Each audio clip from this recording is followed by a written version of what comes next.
Welkom, ik ben heel blij dat ik hier aanwezig mag zijn, in plaats van Pieter Bas die verhinderd is. Ik ben Wolfram Reiziger, de stadsstichter van Zutphen. Ik was uitgenodigd om hier voor te dragen, maar nu moet ik ook presenteren. En mag ik ook presenteren, ik vind het hartstikke leuk. Ik weet dat Zutphen en de omgeving enorm poëtisch is, en Amsterdam uiteraard ook. En ergens voel ik ook een soort verbinding eigenlijk tussen die twee steden. Eén is natuurlijk waanzinnig groot en wat kleiner. Die rivier en die handelsgeest en die zoektocht naar kunst en naar verbinding via kunst is eigenlijk in allebei beide steden aanwezig.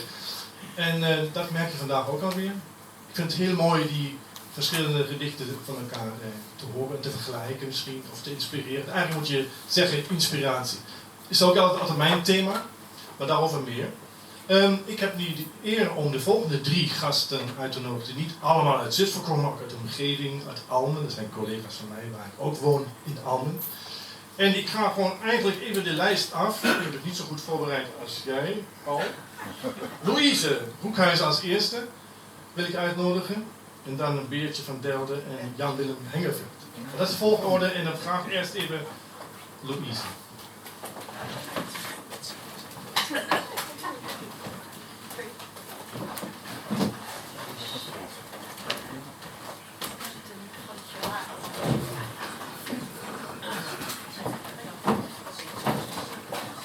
Dichterbij. Dichterbij? Misschien nog iets verder.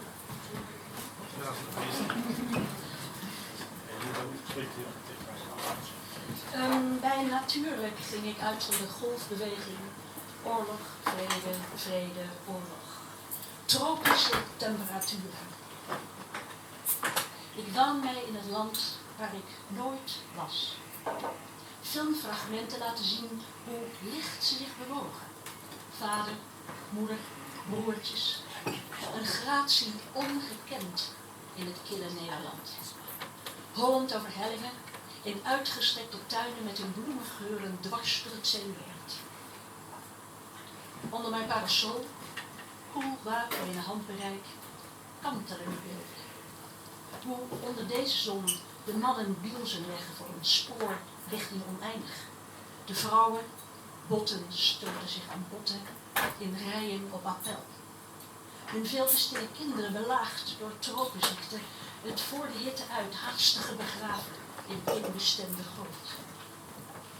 Eenmaal in het thuisland bleef het sprankelend bewegen hun herinneringen kleuren.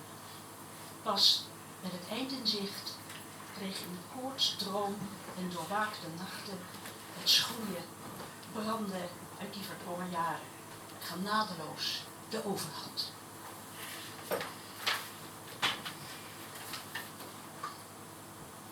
Aangemeerd.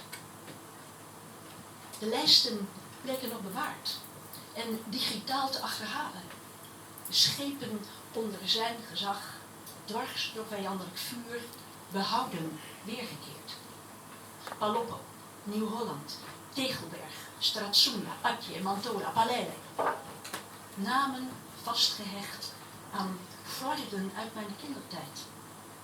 Een taal die ouders spreken, aan een half woord al genoeg.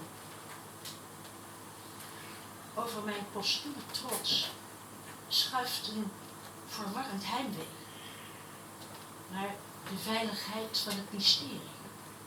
Mijn vaders oorlog ongeschreven, nog niet in mij aangemeerd.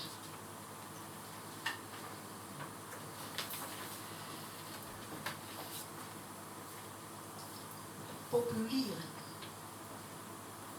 Toen de stad was uitgebeend en verstookt in de grimmigheid van die laatste winter, toen de vlaggen eindelijk konden uitgestoken, werden ze geplant.